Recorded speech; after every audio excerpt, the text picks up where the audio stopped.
Crime, Wine, and Chaos contains adult language and graphic content. Listener discretion is advised. What if the hokey pokey is what it's all about, Chaos Kids? I'm Amber. I'm Naomi, and this is Crime, Wine, and Chaos. Now turn yourself around.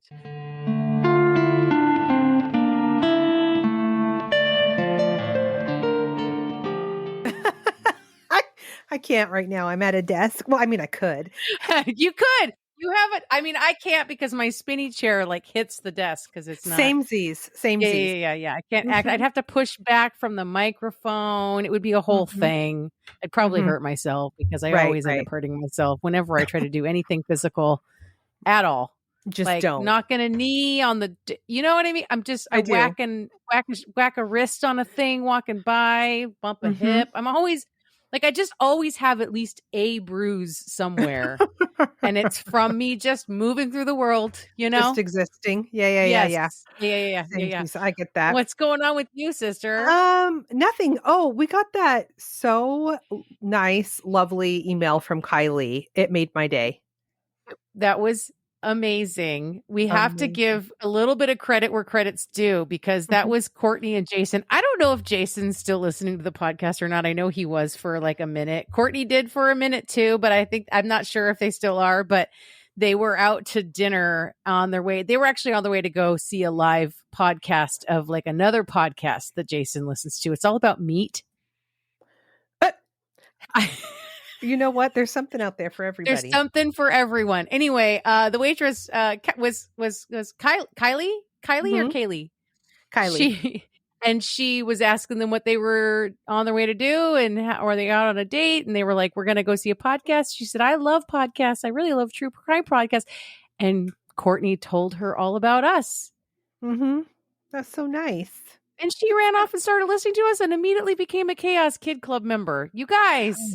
She's a gem. Welcome to the club, a gem. Kylie. Welcome to the. I mean, all the Chaos Kids Club members are gems because they're they're the hardcores, and we love you and appreciate you. I mean, we love and appreciate all our listeners. We know not everybody can afford to join the club, but it's pretty awesome. It literally makes our day. It really literally does. makes our day. Amazing. We're not just screaming into the void over here. I mean, sometimes I'm screaming into the void. I mean, daily, but not when we're doing the podcast. No. You know what I mean? Never here. This isn't the place for that. What are you drinking, sister? Thank you for asking. I have Villa di Mar Rosé. I had a little bit left that I cracked open when Michael's brother was here. Oh, lovely. Okay. Yeah. You got some crime? I do. You might be familiar with this. This might be something that rings a bell for you. I don't know if this is something you know all about, but I didn't really know this one. You know, here's the thing, you guys. I know that we do true crime and we listen to a lot of true crime, but as we've said in the past, we don't know all the stories. We don't know every one of them, even if they're quote unquote famous, right? Anyway. So I'm going to tell you about Megan Kanka. Do you know about Megan Kanka? No. Okay. So it's July of 1994. Megan Nicole Kanka was 7 years old, born December 7th, 1986. She was living with her parents, Richard and Maureen, and her two older siblings, Jeremy, who was 9, and Jessica, who was 12. Weird. I know, right? You guys, we have cousins who are siblings who are Jeremy and Jessica, and they are the two oldest of the three in that same order. They lived in Mercerville, New Jersey, just minutes from the city of Trenton. The street they lived on, Barbara Lee Drive, was a quiet suburban street. The township, Hamilton, was a safe place. Megan was a happy kid. She was smiling all the time and was described as very strong-willed, just like her mom. She was helpful and good-natured. She enjoyed baton twirling. Do you remember how amazing it was to get your hands on a baton when you were that age? You had a baton for a while, didn't you? I did. I fucking loved that thing. Megan was a typical 7-year-old girl enjoying summer before she went into the 2nd grade. Megan also looked up to and wanted to be just like her older sister, Jessica. She always tried to hang out with Jessica, borrow her clothes. You know how it goes. Yep. Familiar. Borrow the baton. Yeah. I still have a little bit of, never mind. So. Okay. I think we can Look, move Amber on. used to take my clothes. Listen, we wore each other's clothes for the record. For the record. And you know what? Okay, let's just get one thing straight here. No, I need to set this record straight. For anybody that hasn't seen us, Naomi is like pocket size. So when hold on. When I wore her clothes, there was the tiniest period of my life when Naomi and I were the same size. And it was like a bleep. It was like a year. And ever since then, she's been like fun sized. And I can't wear anything she owns. So let's move on. Okay. Thank you for setting the record straight. I'm really worked up. Go on. Are you done? Yeah, I'm fine. Go ahead.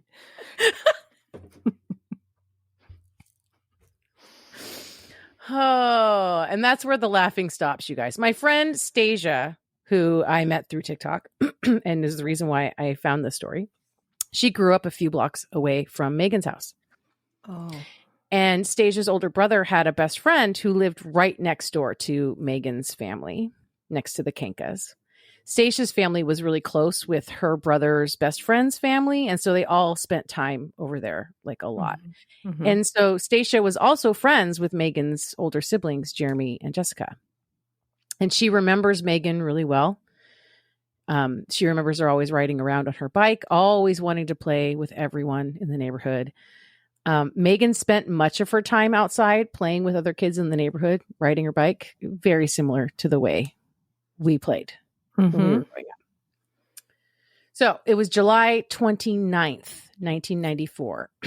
Megan went out into the neighborhood to ride her bike and play with one of her friends that she played with regularly, who also lived on Barbara Lee Drive.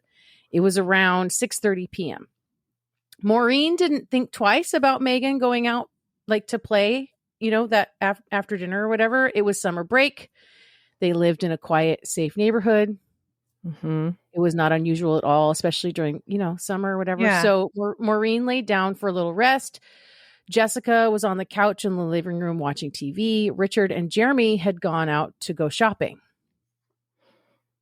So a short time later, Maureen gets up from her nap, looks out the front window, and she sees Megan's bike in the front lawn, but she doesn't see Megan anywhere.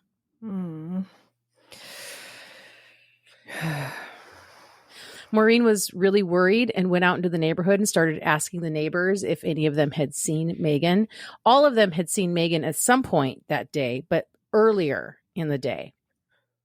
Sorry, did you say how long Maureen was napping for? Like how much time had gone by? Not long, because not long. I think not more than like an hour. Okay.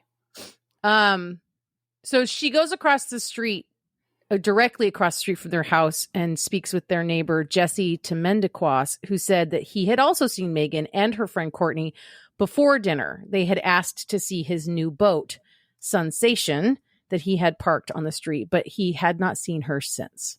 Mm-hmm. This was the point at which Maureen decided it was time to call the police to report Megan missing.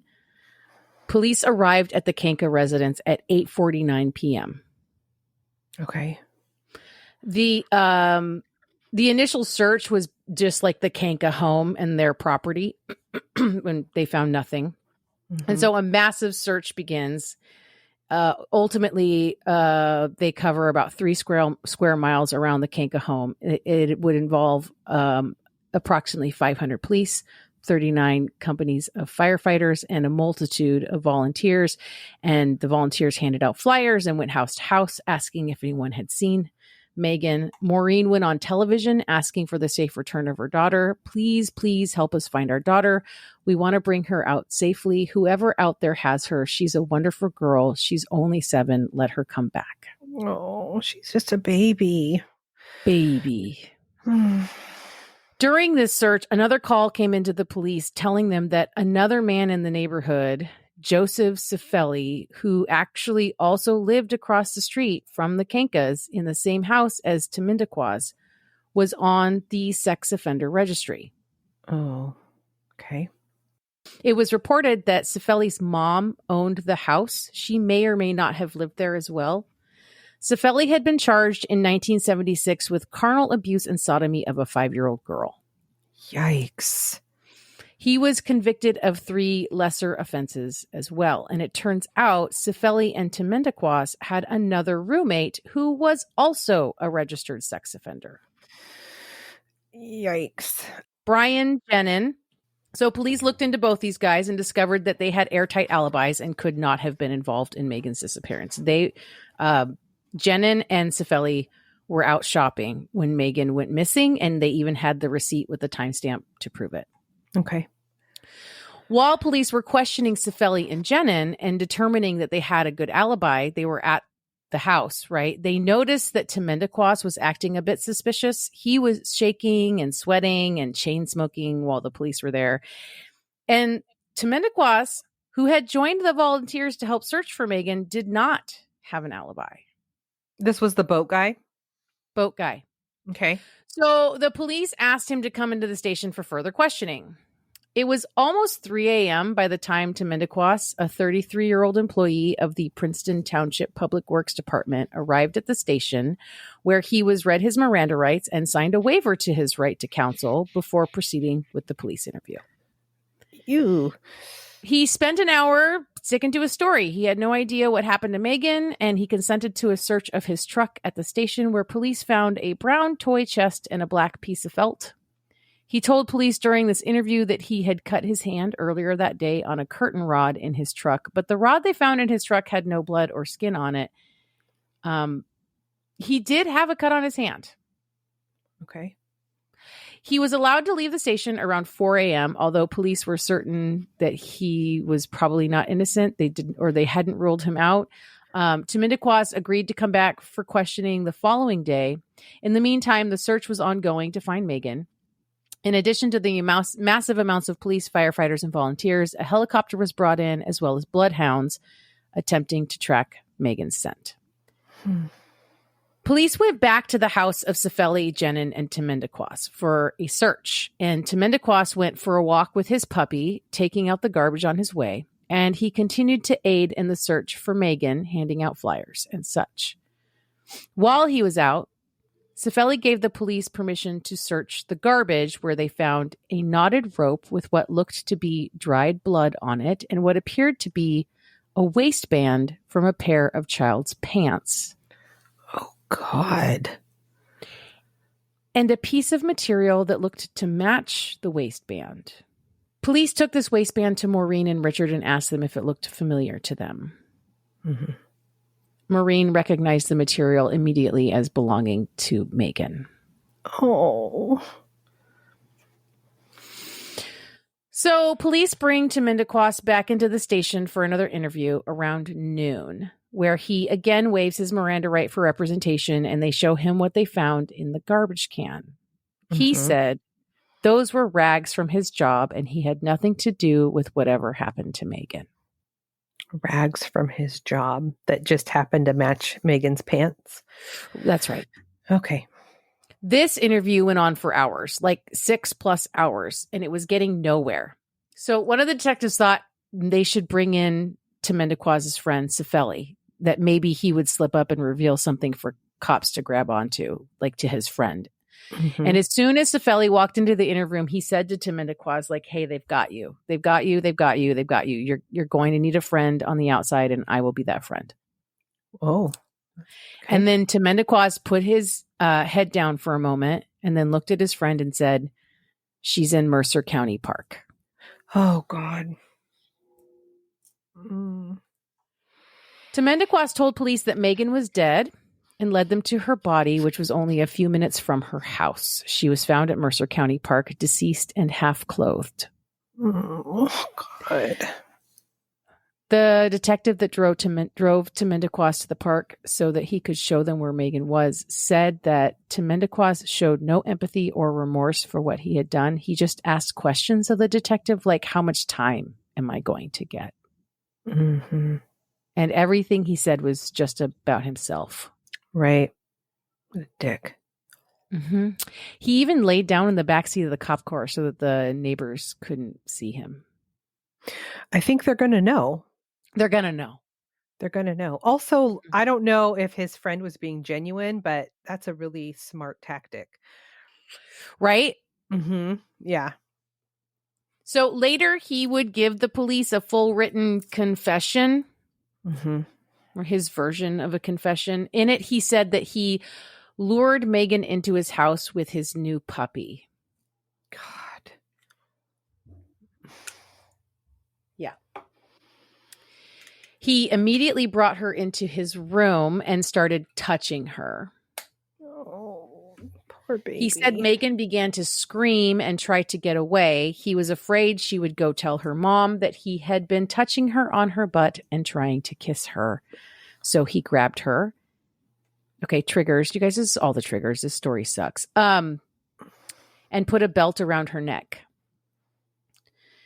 She fell and hit her head on the dresser, which caused her to start bleeding a lot of blood. He claims that in order to prevent blood from getting on his carpet, he put a bag over Megan's head. Around this time, he heard his roommates come home. So he shoved Megan into a large toy box that he had used to keep his tools. Oh my God. Then he took the toy box out to his truck and drove off to the park. Once there, he sexually violated her again and then tossed her body into the weeds. Oh my God. Was she already deceased when they got to the park? I'm not sure. Megan's cause of death was mechanical strangulation with a leather belt. She was also, well, this is the they did an autopsy and this is what they found. Megan's cause of death was mechanical strangulation with a leather belt. She was also sexually violated in several parts of her body. A forensic dentist was also able to determine that the cut onto Mendequaz's hand was actually a bite mark from Megan's lower front teeth. Megan had fought back hard. Oh. Police went back to Mendequaz and they were like, yeah, you didn't tell us the whole truth about what you did to Megan. Mm-hmm. He confessed that he had slapped Megan very soon after getting her into his room and that it was hard enough to draw blood. And he told them with zero emotion that when he first tried to sexually attack her, it didn't work. Mm-hmm. He denied sexually assaulting Megan in other areas, but he did say that may have slipped. That's okay. God, that's not a fucking thing. Oh my God, this piece of shit. Absolute piece of shit. He also said that he had been having the sense he had been losing his grip for weeks or months leading up to Megan's murder, fighting his urge to have sex with little girls. God, what? Oh my God. Because you see, Mendequaz was also a registered sex offender. Oh my God. It was revealed at his arraignment that Monday, August 1st, that he had previously been convicted twice for sexual assault in Middlesex County. Is this like a transitional housing? No. They just found each other. That's right. Okay. In October 1979, Mendequaz assaulted a 5-year-old girl he'd asked to look for ducks with him. Following this attack, he agreed to plead guilty to attempted aggravated sexual assault. He was offered the chance of a suspended sentence and no jail time if he went to counseling. Mm-hmm. When he did not attend therapy, he ended up spending 9 months in the Middlesex County Adult Correctional Center.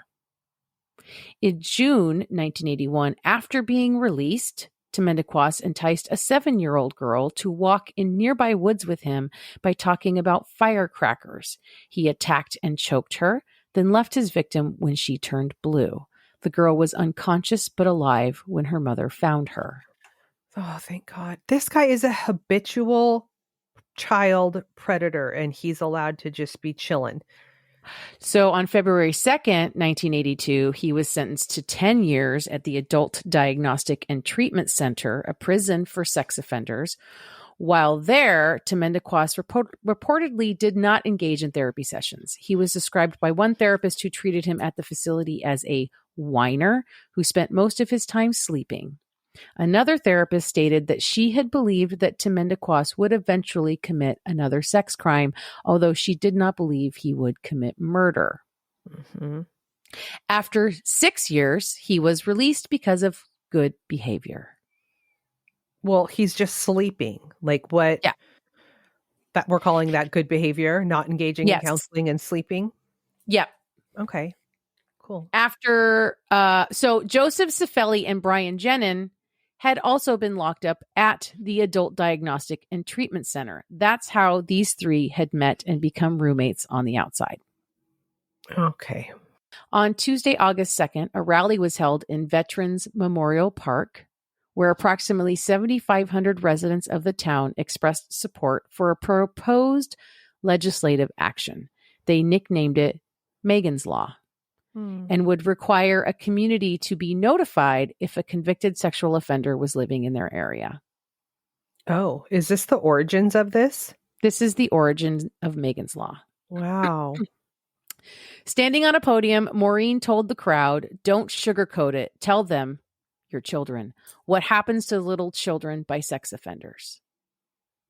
The Kanka family was joined by Governor Christine Whitman, who said that she was examining existing legislation in 24 states so that, quote, "we can put something together that will survive the legislative process." Many in the crowd carried candles. Their flames were extinguished as a thunderstorm broke out. Whoa. The funeral was held on Wednesday, August 3rd, 1994. On October 3rd, 1994, 9 bills known collectively as Megan's Law were passed unanimously by the New Jersey Senate. The bills were subsequently signed into law by Christine Whitman, the governor of New Jersey at the time. On October 19th, 1994, Jesse Temendekwas was indicted, the prosecutor seeking the death penalty. On January 13th, 1997, so over two years later, 2+ years later, the trial began. On April 21st, 12 jurors, 6 men and 6 women, and 5 alternates were selected. On May 30th, Temendekwas was found guilty of kidnapping, 4 counts of aggravated sexual assault, and 2 felony murder counts. And on Friday, June 20th, was sentenced to death on recommendation from the jury, who deliberated on that for 10 hours. Wow. Almost every other state in the U.S. who did not have similar laws to New Jersey soon passed their own legislation, and President Bill Clinton signed a federal law in 1996 inspired by Megan's Law. I didn't realize that that was such a new law, new-ish, the notifying the community. Mm-hmm. A lot of states had laws about like the registry, but not the notification. Mm-hmm. Right? Like they had to register with the police department or something when they moved into a place, but there was no like law about like disseminating that information. Right. Temendekwas remained on death row in New Jersey until December 17th, 2007, when the New Jersey legislature abolished capital punishment in the state. His sentence was commuted to life without the possibility of parole. 4 years later, in June of 2011, Temendekwas, now 50, was back in court appealing his sentence on the basis that he had insufficient representation in his first trial. The state appeals court upheld his life sentence, but also ordered a lower court to reopen part of the case and decide whether trial lawyers botched his defense. Temendekwas argued that his attorney should have offered more proof of his mental illness during the trial and that they did not defend him as well as they might have. To date, all of Temendekwas' further appeals have been rejected, and he remains in prison today. And that is the story of little Megan Kanka and the origin of Megan's Law. It was interesting because one of the things I read, because I read a lot about the law stuff, the Megan's Law stuff, and they ended up adopting actually Washington State's 3-tiered system that we have for classifying sex offenders. Mm-hmm. And I know that you know that like these laws are well meaning, but they aren't always applied equitably or with common sense. And so sometimes the ones that are really most dangerous don't get the tier level that they should. And sometimes the ones that fall into categories that are actually the least likely to reoffend can be landing in like the most severe category. So it's not, these laws are not perfect, you guys. No. They're just No. not perfect. Mm-mm. Yeah, it's a kind of a problematic system. And it's also very hard to undo it once you get, there's just a lot. There's a lot. Yeah, and I definitely saw a few things come up in my search where like definitely like these laws and different pieces of them, because it's not just like one law, it's like lots of laws that add up to this whole thing, right? Like definitely pieces of them have been challenged. People have taken some of these things to court. Some people work real hard to have appeals. And this could open up to a whole broader conversation around like, sex, sexual violence, what we consider violence, what is, like what we know statistically about who is likely to reoffend and who's not, who's rehabilitatable and who is not, based on like empirical evidence and historical record, right? So, but yeah, that's Megan, Kanka, and Megan's Law. Oh God, that poor baby. I know. And her family, like... Yeah, I can't imagine just taking a quick nap. Just taking a quick nap, and your kid's out riding her bike in the neighborhood like she always does, like all the kids in the neighborhood do. Yeah. Oh God, that poor mother too. Exactly. I fucking hated that. I hated that. Sorry, sister. I'm so sorry. Do you have a chaos story palate cleanse? I don't think it's a palate cleanse, but Great. So I do have a chaos story though. Let's Great. talk about, if you would like to, about... I mean, do I have a choice? No. Where is Shelly Miscavige? Oh, yes. Oh my God. I've watched all the Aftermath episodes. I listened to Leah and Mike's podcast until like every episode until they stopped making it. I follow Leah on TikTok and on Twitter. Let's talk about where is Shelly Miscavige. And Please. Leah is a badass. I love her. She is a badass. She has no nonsense. Absolutely. And she's fearless. Mm-hmm. She does not live in fear. No, zero fucks to give. Her and Mike Rinder are chef's kiss, no notes. Love them. Mm-hmm. All right. So Shelly Miscavige is the wife of Scientology's leader, David Miscavige. Mm-hmm. They lived in California at the headquarters of Scientology, and Shelly was considered sort of a hard as nails, no nonsense leader. And she's her husband's, wing person, first lieutenant. Right. Yes. All of the church's prominent. I think I switched my vocabulary a little bit later on and called it the organization, because this is not a church.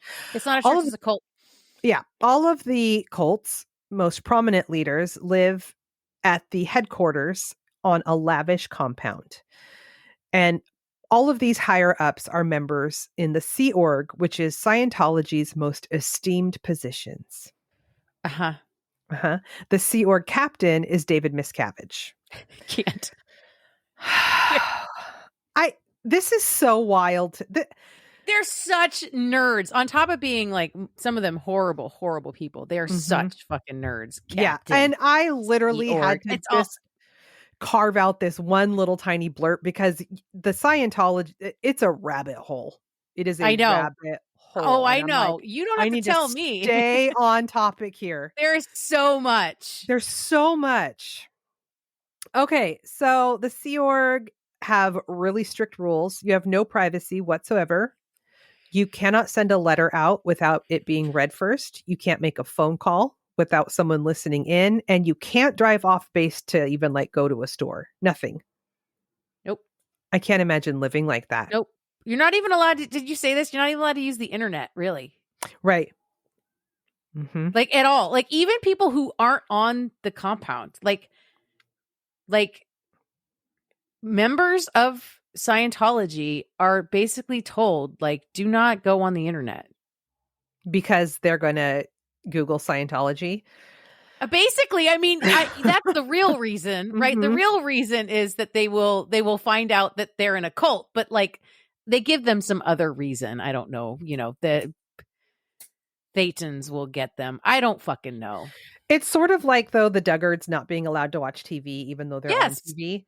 Yes. Because they have a website with all They have their websites. They have multiple. They have motivational many videos. websites. Yes. Yeah. Absolutely. They absolutely take advantage of the internet for themselves. Sure. 100%. Do as I say, not as I do. That's right. Yeah.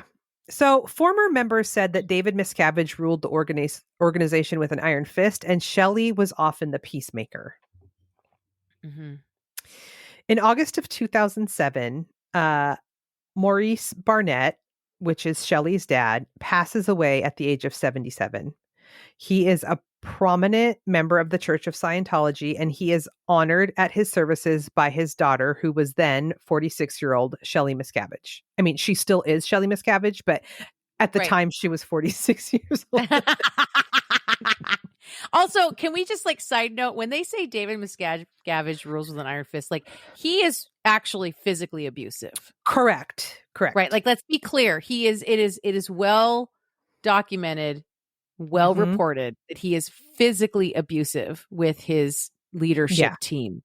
Mm-hmm. And I think that's uses all kinds of uses all kinds of not just physical but psychological violence against people to keep them basically in full shame and cowering mode all the time. Correct. Yes. Correct. So they're at her dad's memorial. During the service, Shelly excuses herself to the restroom, and on her way to the restroom, she runs into one of her friends who is a fellow Scientologist. And during this encounter, the friend seems very anxious and nervous and asks Shelly for help. Not sure what that was about. But this friend had been branded as a suppressive person or an SP. Right. Mm-hmm. That's right. So it's during this exchange that Shelly reveals to her friend that she can't help her because her power is gone. She apparently said something to the effect of, "I'm sorry, I screwed up and I'm not going to be able to help you." And it was after her dad's funeral that Shelly was never seen again. This was the last time she was seen in public. Oh, it was her dad's funeral was the last time she was seen in public. Well, according to what I found, but there's so much out there. There's so much. Sure. And sure. You could end up it's never Kate getting Middleton. any... Everybody's pretty sure Kate Middleton is dead. You know that, right? Do you think Kate Middleton is dead? I'm not sure. Not keeping up on it, but it is weird. The whole thing is weird. I have seen enough of it to be yeah, it's weird. She's probably dead. Oh, I have not paid attention to any of it, but okay. And so David Miscavige has not once spoken of Shelly since her disappearance, and anyone who asks will be given what's called a knowledge report, which can get you in a lot of trouble. I love these made up. All of them. And L. Ron Hubbard made up all this shit. He wrote all this shit down. Oh, I know. I know. And their auditing machine is did you spray paint empty Coke cans and put string on it? Yes, we've talked about the auditing machine. Yes. God, it's so weird. So yeah, don't ask about her. You'll get a knowledge report. And even if you hear someone else in the organization ask about Shelly, you're required to report them to the higher ups. You will then be put through an interrogation about what was said and who you talked to. Right. Well, they have a huge, the whole organization is built on telling on each other. Oh, yeah.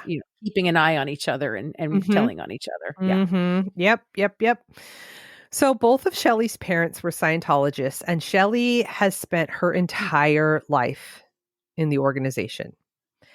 At 12 years old, they leave Shelly to live with church founder and then leader L. Ron Hubbard as her guardian.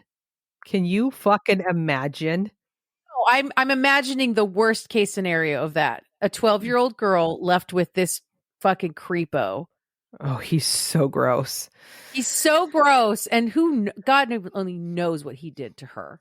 Oh my God, this guy was a whack. So at this time, L. Ron was living on his ship, the Apollo. And Shelly, along with about another dozen or so kids, are left without parents to live on the ship and work for L. Ron Hubbard. Yep. Her first job was to pass Hubbard's verbal orders on to others on the board. So she was a messenger, which was like a coveted spot. Right. Mm-hmm. She worshipped Hubbard and she was honored to work for him. And so she signs the billion-year contract and becomes an official Sea Org member. Yep. She spent 4 years on the ship, and Shelly, along with the other children, would work on the ship cleaning and scraping off rust for 5 to 7 hours a day, and then spend the rest of the day doing their Scientology studies. Totally normal. That's their whole ass life. Totally normal. It's their whole ass life. So she was 17 years old when she met fellow Sea Org member David Miscavige. Mm-hmm. They got married in 1982 and both vowed to devote their lives to Scientology. I mean, they'd already signed the contract, so they were already, a billion years, you know? I know. You can't make a commitment of 1 billion years ever, but certainly not as a teenager. Like, oh, yeah, this is totally fine. You can't even pick a college major. You're going to like... The thing that makes me sad is, so in this thing that I was watching, other people that knew Shelly and David, like when they met as teenagers and got married and all that, they, at the time they were equals and they were like legit, like really in love with each other. And how difficult and weird for Shelly to watch him slowly evolve into this monster. You know? Like, we started as equals and we were kids and we were in love, and who the fuck have you become? You know? I mean, exactly who Scientology made him to be. It's like when Anakin turns into Darth Vader. It's sad. But is it? Kind of. I don't know. Kind of. I mean, it's sad for, what's her face? That's true. Mm-hmm. I'm just saying, like, he was all... If we're going with the Star Wars analogy, like, he was already, on the dark. He was already on the dark side. It wasn't that much of a trick because he was already in Scientology. Yeah, but as a child whose parents put him there. I mean, fair enough. Fair enough. I mean, I don't know. It just made me sad. So, they get married, all this blah, blah, blah. This is 1982. And by this time, L. Ron Hubbard has become a total recluse. And he's like cuckoo bananas, but he still guides the members via messages that are sent out, right? And David has his eye on being the top dog in the organization, so he makes sure that he is one of L. Ron's trusted message carriers.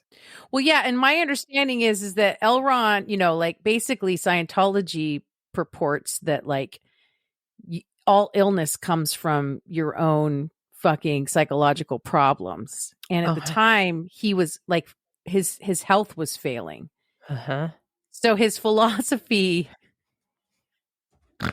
was not sound, and he would like the jig would be up if people saw all the physical ailments that he was dealing with when he was supposed to be the most clear of all of them, right? Oh, that comes up again in a little bit here. I didn't write it down, but I've decided that I'm going to go off into that because it's relevant. But also, it reminded me so much of what I always want to call it Mother Love Bone, where they're waiting for her Mother to come God?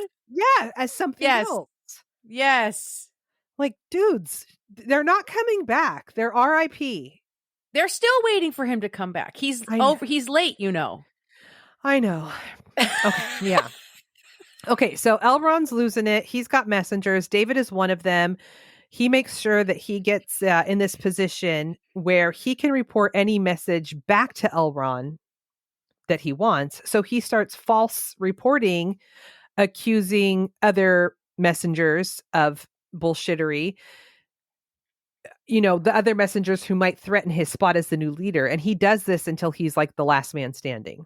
Yeah, 100%. No, David Miscavige was fucking ruthless to get where he got. Oh, yeah. Oh, yeah.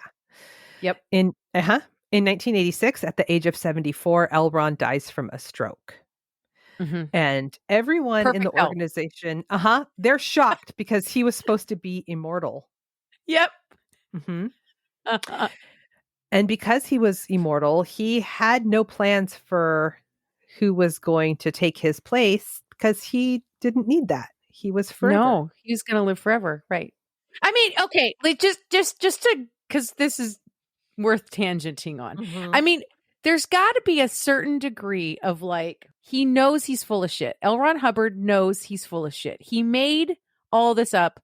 It all came out of his ass every fucking day. Literally, you know what I'm saying? Mhm. He was a sci-fi writer who invented a religion Mhm. because he saw that religious leaders have a lot of fucking power, and he could get by on the backs of other people if he was a cult leader. Mhm. So at some point he had to know that he was going to die. That he did not buy his own fucking bullshit. I don't believe that. I know that he did not believe his own bullshit. He knew he was going to die, and he didn't need to worry about what was going to happen next because the whole point had already been done. He'd been taken care of by all these people his whole fucking life. Like, who Mhm. gives a fuck what happens when I die? You know what I mean? Yes, I do. I also think it's so one day maybe when I go clear, I will understand because it's so outlandish to base a religion off of this weird sci-fi book and to be like, "Yep, that's the thing. That sounds legit." Really? Okay, I definitely am going to have to tell you about Rael one of these episodes so that you can. I just Okay. can't. I just Okay. can't. Okay. Okay. So, David Miscavige sees his opportunity, and on January 27th, 1986, the members gather at the Los Angeles Center to announce the passing of L. Ron, and 26-year-old David takes the stage.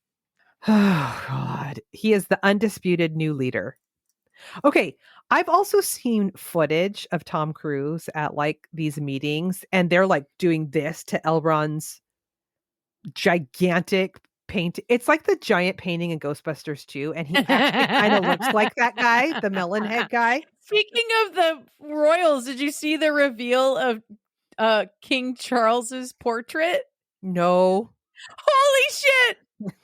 When we that was like for like a few days on TikTok, like that was the meme. Like everybody was like, has anyone seen Ghostbusters 2? Because Oh my God, really? yes. Oh God.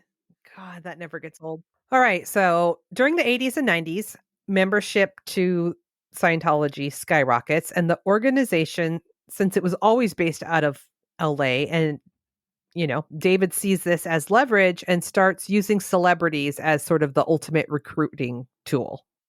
Tom Cruise is like their biggest gun. Oh, in yeah. that Oh, arsenal, yeah. too. Yeah. Oh, yeah. No, Tom Cruise brings them in. Yeah, for sure.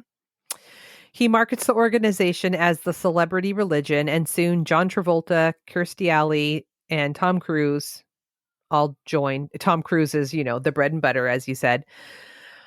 And in October of 1993, David Miscavige successfully gets Scientology classified as a religion, which was huge. Tax exempt. Do you know how they did that? No.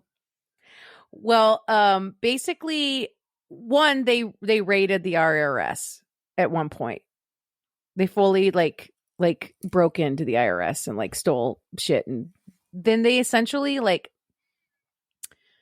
they pulled the they have a unit that follows the one that like follows like Leah and Mike around and like follows ex-members around and like harasses them and stalks them and makes their lives miserable. Well, they employed that group on like basically an IRS employee until that employee was so like terrorized that they finally just said, fine, yeah, you can have it. That's how they got it. God. Yeah. It's just bananas to me. It's so bananas. There was no like legal thing they did, and they were like granted status by the government. They literally just iron like, fist. Yes. Oh, so As David gets more and more power, his personality drastically gets worse and worse. He becomes ruthless with an explosive temper. People who knew him before say this was not who he was prior to gaining this power. And former employees say that it started with David Miscavige verbally abusing members to very quickly escalating to physically abusing them. And that included even Shelly. Yep. In 2005, David moves from the Scientology base in Hemet, California to LA without Shelly. And during this time, Shelly gets to work making a new organizational chart called the Org Board. And she distributed this to the officials without David's consent and without David signing off. During this time, they also had blueprints drawn up for a new lavish headquarters. And in order to get the ball rolling, Shelly has David's belongings boxed up and stored so the designers could get to work. So she's like taking care of business and doing what she thinks she's supposed to do as wing person. But according to other church members who witnessed David's reaction, he absolutely fucking exploded at her for making decisions without his permission. Okay. Mm-hmm. And those close to the couple say that this was the turning point in their relationship. Mm-hmm. Mm-hmm. Former members also say that if you crossed David even once, there was no coming back. There was no forgiveness. You were just done, even his own wife. Wow. What a He wonderful sounds like human. a real fun guy. The thing is, too, is he's kind of a small dude. Like, if they decided that they wanted to... Like, collectively gang up on him? Yeah. Like, you know what? Fuck this guy. Yeah. Mm-hmm. God. Mm-hmm.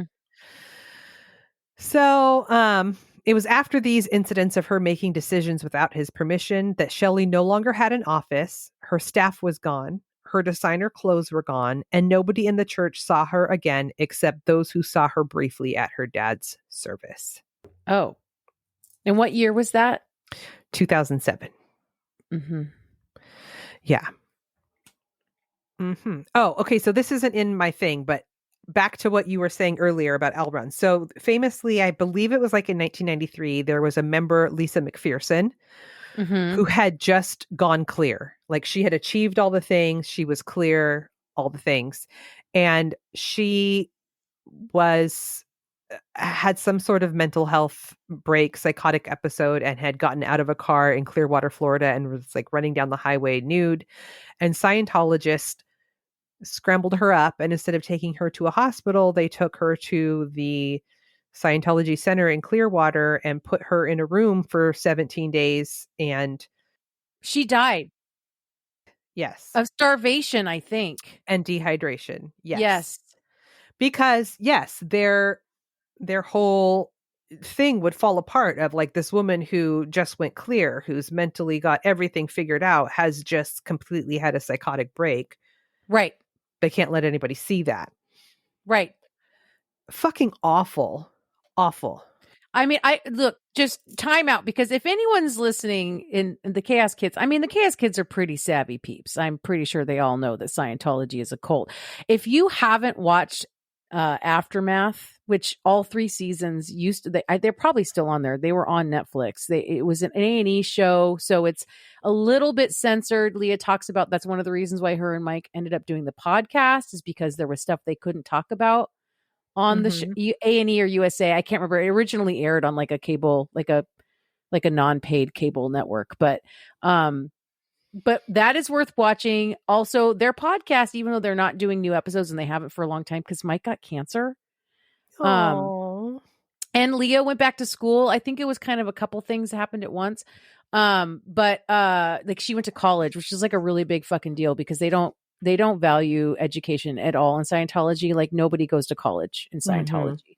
But anyway, if you haven't watched the Aftermath, if you haven't listened to their podcast, like I know that there's other like documentaries that have been done about this, but that they really go so deep on it and they explain so many aspects of Scientology that just other people have not touched on. And they really give you the full scope of what is going on with them financially, theologically, all of the things that, and like the way that the program itself works, Mm-hmm. the way that they use their money, the way that they hold their money, where they put their money, the way that they maintain their public face, all of it. And so anyway, they interview on the podcast, they interview people. Every episode's like an interview with like an ex-member or somebody else who's an expert in some facet of Scientology. Mm-hmm. And I highly recommend you guys to go and dive into that stuff, because it is this. The problem is that like people blow off Scientology like, oh, they're just a silly cult, but they have so much fucking money. Mm-hmm. They have so much money, and they power. are recognized, and power, and they are recognized as a church in this country. They are tax exempt, Mm-hmm. and it is dangerous. Mm-hmm. It is dangerous. They are dangerous. I mean, look at fucking Masterson. What's his? I know. Danny Masterson. Danny Masterson. It's like really bad, you guys. It's real, and he's just the tip of the iceberg. Mm-hmm. Oh, I know. So anyway, I sorry, I didn't mean to like derail you. I'm very passionate about this because. Mm-hmm. Well, and one of the ex-members who was in this documentary that I was watching, who has made an appearance on Leah's show many times, is actually David's dad, Ron. Yes, Miscavige. David's dad. Yes, mm-hmm. Who's which is pumpkin. Mm-hmm. He's an absolute pumpkin. Mm-hmm. Yeah, it's cuckoo bananas. So that was a good segue. So 6 years since Shelly had been seen in public, former member Leah Remini reports her missing. Yes, because Leah went to a wedding, someone's wedding. It was Tom and Katie Holmes's wedding. Thank and you. She said, "Where's Shelly?" And it was like the wrong fucking thing to say. Yep. Mm-hmm. I think she got written up for that. Mm-hmm. I think she talks about somebody went and filed a knowledge report on her. Mm-hmm. Yep, because she asked where Shelly was. Yeah. Mm-hmm. So she reports her missing. The LAPD comes back real quick and says they spoke to Shelly. She's fine. She doesn't want to make a statement. Right. Yeah. Then a former member is passing through the mail room at the Hemet, California headquarters, and they happen to see mail addressed to Shelly Miscavige. And the address is a mountain compound complex near Lake Arrowhead, California. And this compound is the most secretive spot within Scientology. It's called the Church of Spiritual Technology. And this is where all of Hubbard's writings are archived. On these like crazy gold like discs and shit or whatever. They have this whole process for like basically preserving them forever, like the kind of things they send into space when they're trying to like contact aliens. Right? Yes. It's so wild. Okay, so at this compound there's roughly 15 people, and it is believed that Shelly has been there all along.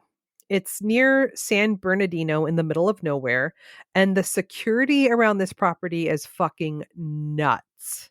Right. Nuts. It's unknown if she's being held against her will, which probably, and if she believes that she believes that she belongs there. It's hard to say because she was, I don't know, because of who she was married to and her position, it's hard to even know if she truly believed this or if she was just really fucking stuck, I don't know. It's really hard to know.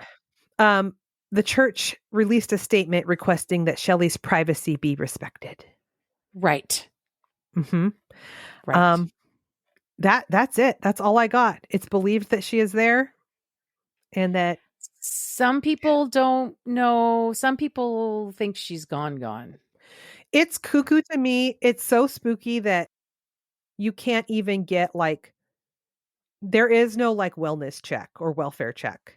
You can't, what kind of church is allowed to be completely outside of the law where they can't even come in and do a cursory glance to make sure nobody's being harmed?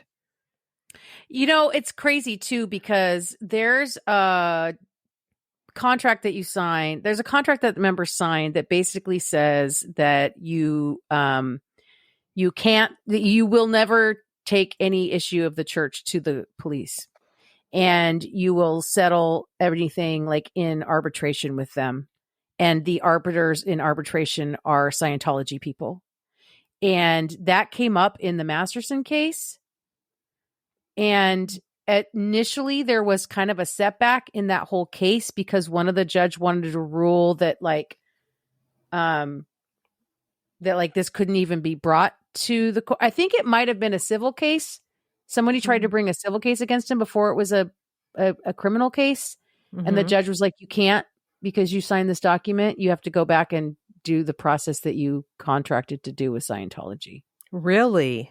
I'm pretty sure. I'd have to go digging, but I'm pretty sure. That's wild to me. Yep.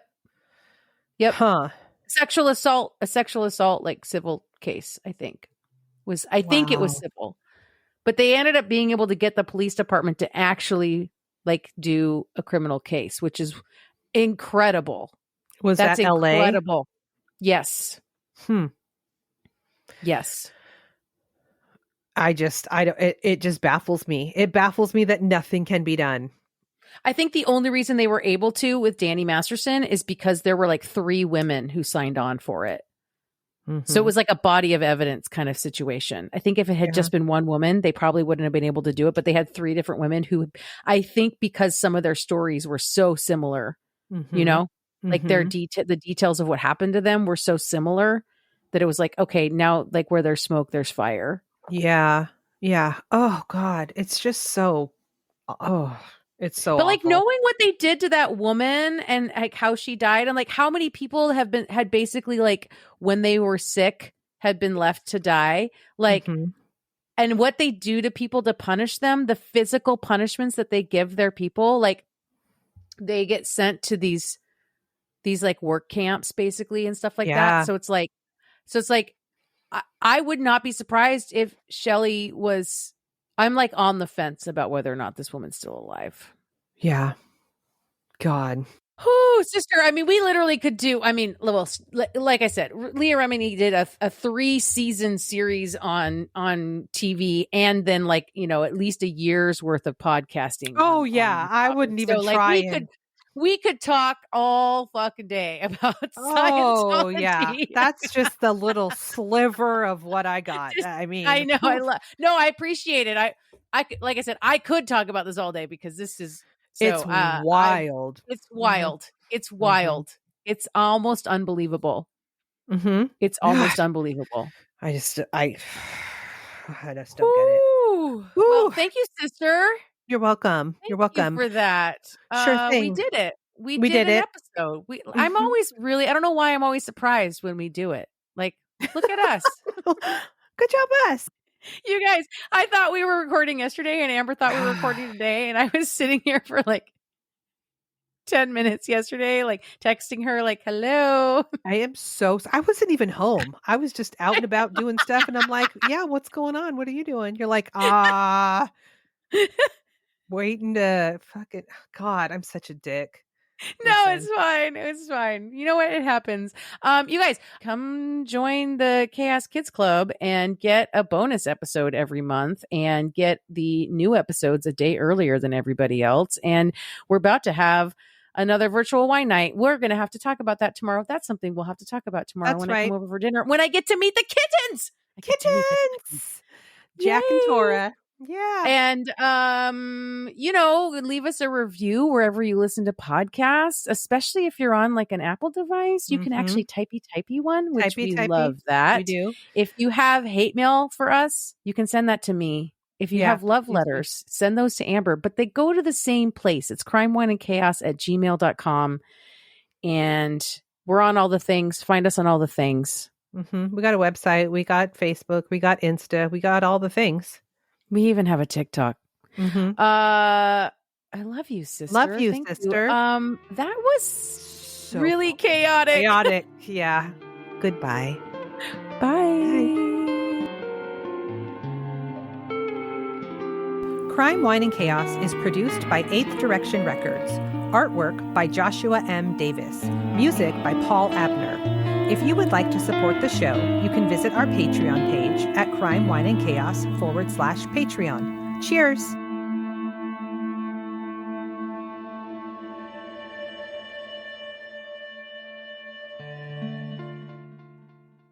doing so good. You're doing so good.